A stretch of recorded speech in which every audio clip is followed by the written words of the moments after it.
오늘 우리가 함께 들어볼 이야기는 조선 전기부터 중기에 걸쳐 약 200년간 펼쳐진 여진정벌이라는 제목으로 기록된 조선과 여진족 간의 복잡하고도 치열했던 역사적 관계를 살펴보겠습니다. 조선 전기의 여진족은 통일된 하나의 세력이 아니었습니다. 압록강과 두만강 넘어 광활한 만주 땅에 흩어져 살며 때로는 조선과 협력하고 때로는 침입하며 때로는 명나라의 영향 아래 들어가기도 했던 복잡한 존재들이었습니다. 조선이 이들을 정벌했다고 표현하는 것은 단순히 군사적 승리를 의미하는 것이 아닙니다. 여기에는 조선이 스스로를 상국으로 여기며 여진족들을 교화하고 징계한다는 의미가 담겨 있었습니다. 그러나 그 이면에는 생존을 위한 치열한 외교 전략과 국경 안보에 대한 절실한 고민이 숨어 있었습니다. 조선은 건국 이전부터 이미 여진족과 깊은 인연을 맺고 있었습니다. 태조 이성계가 동북면에서 활약할 때부터 시작된 이 관계는 조선 건국 후에도 계속되었습니다.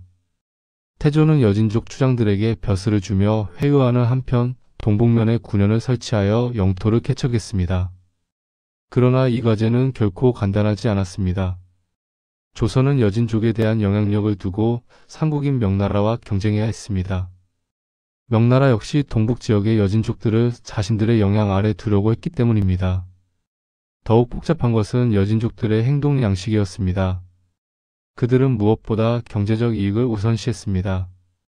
이는 때로 조선과 명의 변경을 침입하여 약탈하는 결과로 이어졌습니다. 그들에게는 정치적 충성보다는 당장의 생존과 이익이 더 중요했던 것입니다. 조선은 처음에는 주로 회유책을 사용했습니다. 여진족 추장들에게 관직을 주고 물질적 대가를 제공했습니다. 심지어 원하는 경우에는 조선 영토 안으로 들어와 조선의 군사 거점 아래에서 거주할 수 있도록 허용하기도 했습니다. 하지만 이러한 회유책만으로는 한계가 있었습니다. 여진족들의 변경 침입을 완전히 막을 수 없었고 명나라와의 영향력 경쟁에서도 우위를 점하기 어려웠습니다. 결국 조선이 선택한 해결책이 바로 정벌이었습니다. 확고한 영향력을 보여주고 변경 침입을 방지하기 위해서는 조선의 여진족들을 누를 군사적 실력이 있음을 보여주는 것이 가장 효과적이었기 때문입니다. 태종이 즉위한 후 명나라는 조선의 북방에 본격적으로 개입하기 시작했습니다. 건주이, 모련이 등의 위소를 설치하고 오도리, 올량압, 올적합 등 여진족 부족의 추장들을 위소의 수장으로 임명했습니다.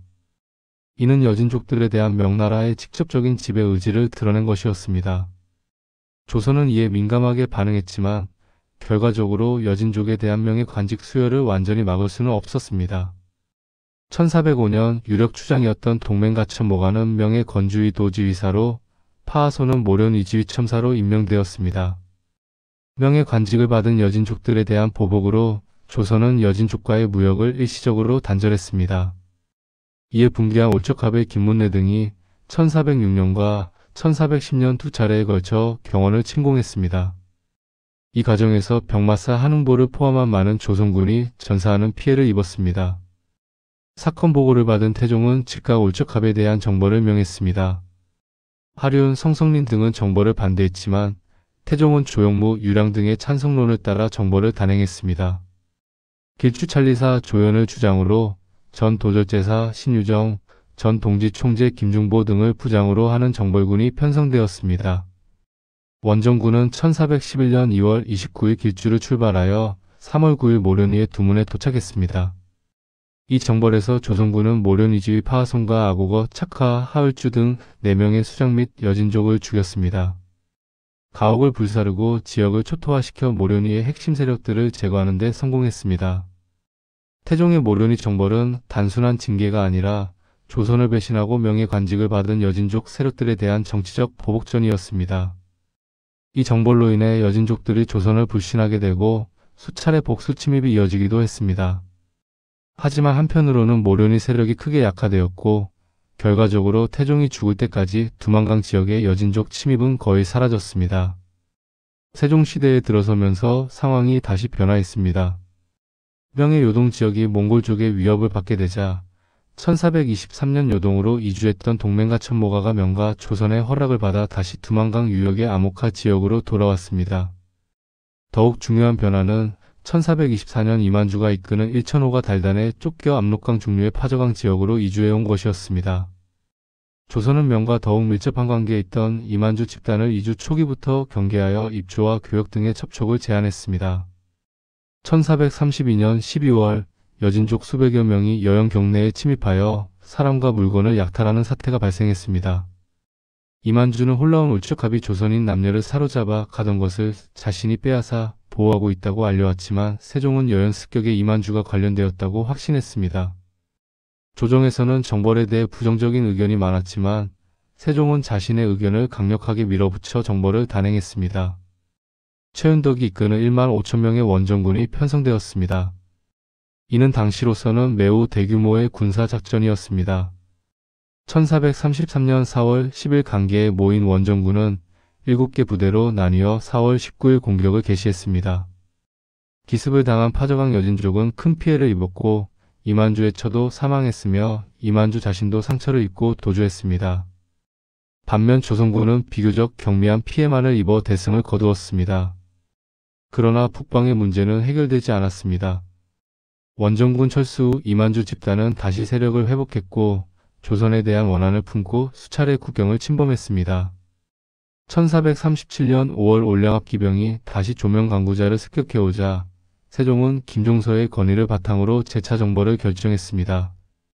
신료들의 반대에도 불구하고 세종은 평안도도 절제사 이천 등과 함께 가을을 목표로 실질적인 정벌 준비를 시작했습니다. 제2차 파저강 정벌은 9월 7일 개시되었습니다.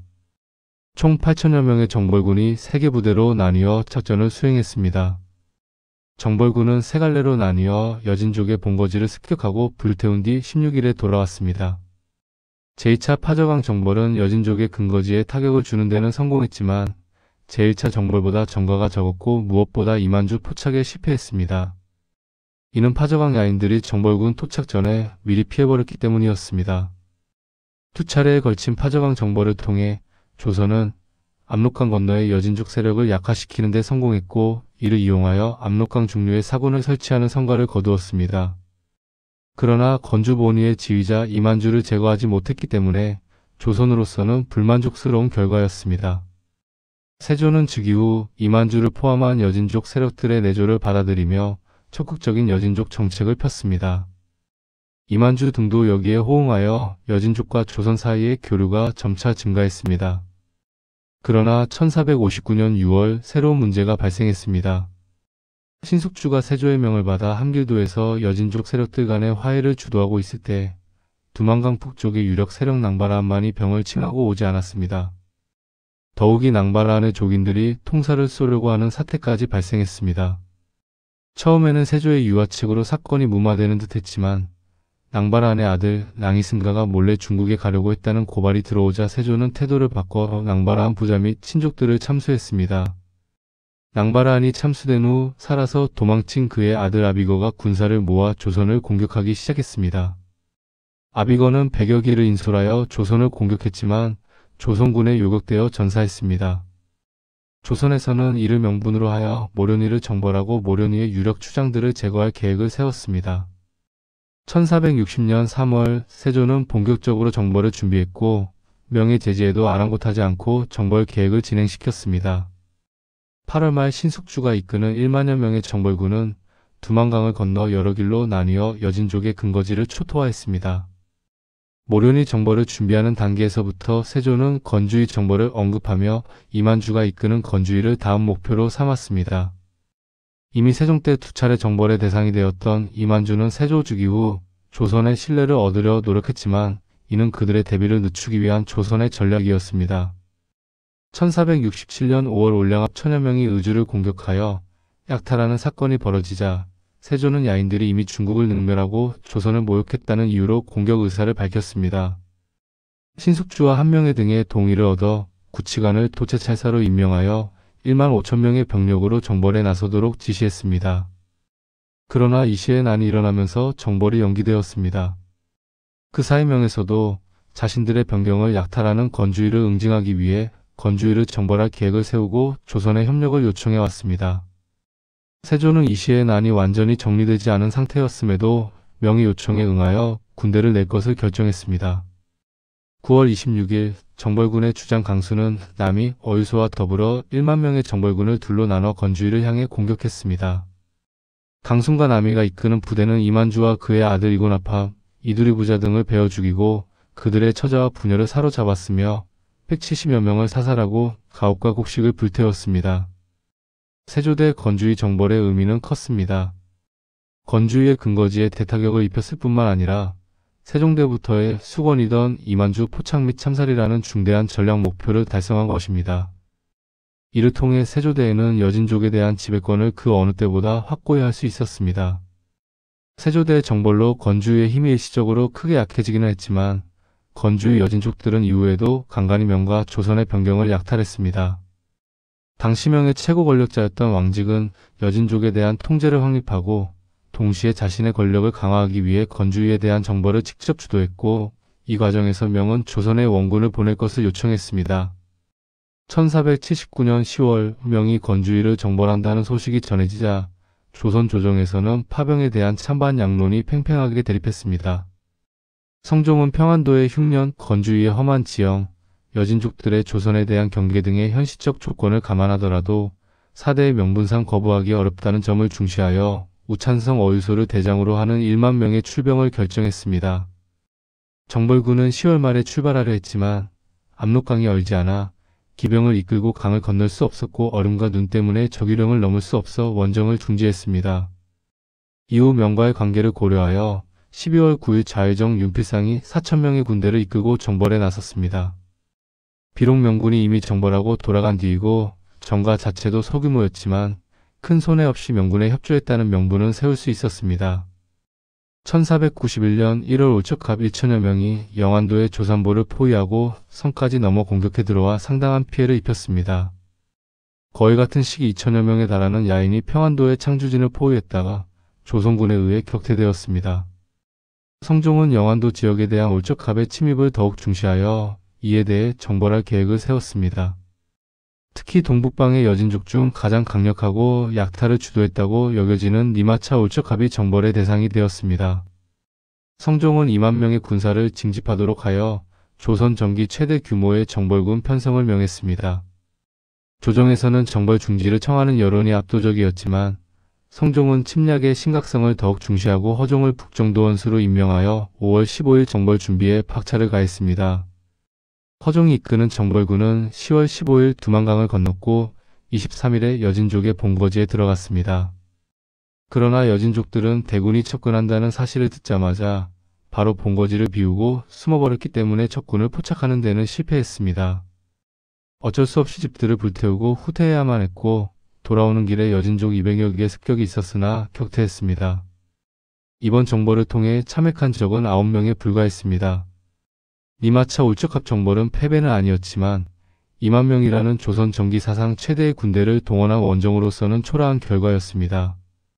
반대 여론을 무릅쓰고 정벌을 강행했던 성종 역시 실망을 드러낼 수밖에 없었고 대규모 정벌을 강행했다가 실패함으로써 국왕의 권위가 손상되었습니다. 성종대의 니마차 올척합 원정을 마지막으로 더 이상 대규모 여진 정벌은 이루어지지 않았습니다. 이는 여진족에 대한 조선의 영향력이 성종대를 기점으로 하락한 데 큰 원인이 있었습니다. 여진족의 주요 세력들은 16세기에 접어들어 조선보다는 명과의 접촉을 우선시했고 조선으로서도 정벌이라는 수단을 통해 여진족에 대한 지배력을 회복하기 어려워졌습니다. 조선은 먼 지역에 사는 대규모 여진족 세력들에 대한 영향력을 점차 잃고 두만강 안팎 조선의 직접적인 영향권 안에 거주하는 번호들에 대한 지배권만을 유지하게 되었습니다. 이후 단행된 여진 정벌은 이전에 비해 규모가 작아졌고 정벌이 계획되었다가 취소되는 사례가 잦아졌으며 목적도 침략에 대한 직접적인 응징으로 변화해 갔습니다. 선조되는 여진족 내부의 정치적, 사회적 변동으로 인해 대규모 침입이 잦아졌고 이에 대응하여 여진 정벌도 마지막으로 빈번히 이루어진 시대였습니다. 특히 조선의 지배로부터 이탈하여 반란을 일으킨 번호에 대한 응징이 주된 목표가 되었습니다. 1583년에는 경원부의 이탄계 등이 1만 명이 넘는 대군을 일으켜 경원부와 아산보를 함락시키는 이탄계난이 일어나 육진이 위협을 받게 되자 조정에서는 현지의 증원군을 파견하여 이를 격퇴시켰습니다. 그러나 이는 정벌이라기보다는 본질적으로는 방어전에 가까운 것이었습니다. 1587년에는 녹둔도에 설치한 둔전을 여진족이 습격하여 수비병을 죽이고 백성들을 포로로 끌고 가는 사태가 빚어졌습니다. 이에 대한 응징으로 북병사 이일은 11월에 오후 기무추에게 400여 기를 주어 강을 건너 추도의 여진족을 치게 하여 33명을 사살하는 전과를 거두었습니다. 임진왜란 중에도 여진 정벌은 이루어졌습니다. 임진왜란 당시 일부 여진족들은 조선이 약체화된 틈을 타서 함경도의 변경을 수차례 공격하고 약탈했습니다. 특히 두만강 건너의 여진족 추장 이라대, 역수 등은 먼 곳에 사는 홀라원과 연결하여 조선의 변경을 활발히 침공했습니다. 이에 대해 함경북도병마 절도사 정열용은 군사 1300여 명, 항해 25명을 동원하여 역수의 부락을 공격해 260여 명의 수급을 베었고 투정내 등이 추장으로 있는 두만강변의 부락도 공격하여 60명의 수급을 베었습니다. 함경도 지역에 이렇게 빈번한 여진 정벌이 이루어졌음에도 불구하고 임진왜란으로 인해 변경의 수비가 약화된 상황에서는 번호의 이탈 및 여진족의 침입을 완전히 근절하기 어려웠습니다. 그 중에서도 무산 부근에 있던 노토의 부락은 1598년경부터 조선의 변경을 위협하기 시작했고 조선에서는 이를 정벌할 필요성을 느끼게 되었습니다. 1599년 함경감사 윤승훈이 노토 정벌의 의견을 올리자 선조는 사헌부의 반대를 무릅쓰고 이를 윤화했습니다. 그 결과 1600년 4월 14일 병사 이수일이 이끄는 3000명의 정벌군이 출병했습니다. 명천현감 이갈, 회령부사 조경, 길주목사 양집이 각각 부대를 이끌고 3로로 나누어 진격해서 가옥 1000여 채를 불태우고 적 110명을 참수했습니다. 이번 원정에서 조선군 전사자는 7명에 불과했습니다. 이를 통해 대규모 여진족 집단에 큰 타격을 가했을 뿐만 아니라 함경도 지역의 여진족들이 다시금 조선에 폭속하도록 하는 효과를 얻을 수 있었습니다. 하지만 여진족의 정세는 조선이 정벌로서 통제하기 점점 어려워지고 있었습니다. 누르하치에 의한 여진족 통일전쟁이 격화되면서 그 여파가 조선에 미치게 된 것입니다. 1600년대 초반 누르하치 및 그와 척대하는 홀라원 양쪽은 자신의 세력을 강화하기 위해 조선의 번호를 끌고 가고자 했는데 이 중 홀라원은 더 나아가 1603년 조선의 변경을 직접 군사적으로 습격했고 1605년 3월에는 동관진을 함락시키기까지 했습니다. 이들을 징벌하기 위해 북병사 김종득은 현지의 병력을 징집하여 4월에 1차로 이안과 우어부락을 공격하여 80여 명을 죽였고 5월에 2차로 함경도의 포수, 사수 3000명과 번호 탁두가 거느린 여진족 기병 300기를 이끌고 건가태를 공격하기 위해 출병했습니다. 그러나 여진족 기병과의 접전에서 위기에 몰려 우후 성우길의 활약으로 적 50여 명을 죽이고 간신히 후퇴에 성공했으나 정군으로서 전사한 자만 200여 명이라는 적지 않은 피해를 입었습니다. 이로 인해 함경감사 서성이 파직되고 김종득은 유배되는 등 처벌을 받았습니다. 이를 끝으로 조선의 여진 정벌은 완전히 막을 내렸습니다. 이후 1607년 누르하치가 홀라원 세력을 격퇴한 이후 두만강 유역에 거주하는 상당수의 여진족을 자신의 본거지로 이주시킴으로써 조선은 울타리가 되어주던 번호를 상실한 채로 강대해진 누르하치 세력을 상대하게 되었습니다.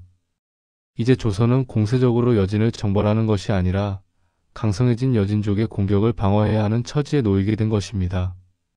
조선은 여진족과의 역사적 연고를 토대로 여진족에 대한 강력한 영향력을 추구했습니다. 이는 회유책으로 달성되기도 했지만 궁극적으로는 약탈을 응징하고 여진족들을 강제로 조선의 영향권에 편입시킬 물리적 실력이 뒷받침되어야 하는 것이었습니다. 또한 여진 정벌을 감행하는 것은 국왕의 권위를 드높여주는 효과도 있었습니다. 따라서 조선 전기에는 국왕이 주도하는 대규모의 여진 정벌이 빈번히 이루어졌습니다.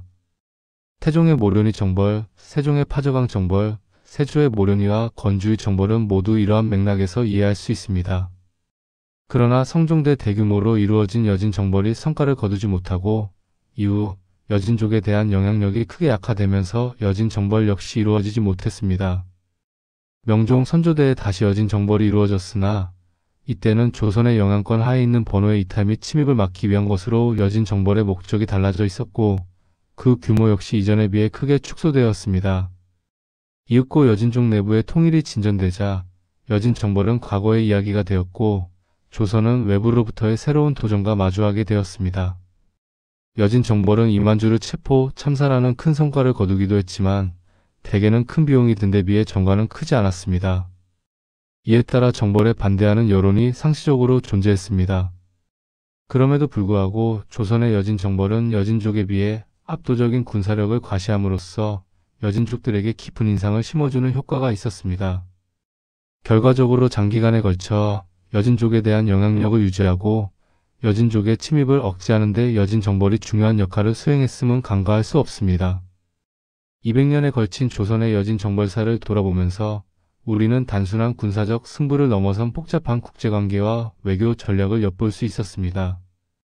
조선이 추구했던 것은 단순한 영토 확장이 아니라 동북아시아라는 복잡한 국제 환경 속에서 국가의 안전과 번영을 지키기 위한 종합적인 대외 정책이었습니다.